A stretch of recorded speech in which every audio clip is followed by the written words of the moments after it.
भोजपुरी लोकगीत सुनने के लिए सब्सक्राइब कीजिए हमारे चैनल भोजपुरिया गीत को। घंटी के बटन को दबाइए हमारी वीडियो जल्द से जल्द पाने के लिए। का सजे फुटेला कसौ जाता नदी बड़िया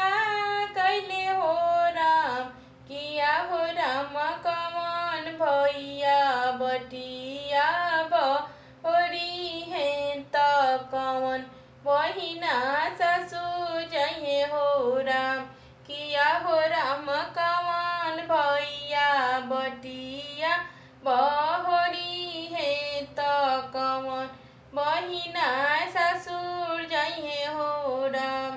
गैया जे हकारे बचरुआ बिना दुहा ने का बेरा भैले हो राम किया हो रामया मारो बेली एक धिया बिना बसिया वाका बेरा भैले हो राम किया हो रामया मारो बेली एक धिया बिना बसिया वाका बेरा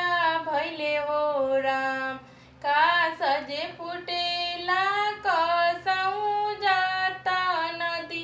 बढ़िया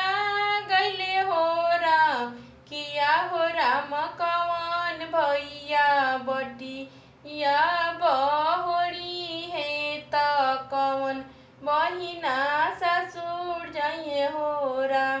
किया हो राम कवन भैया बटिया बहोरी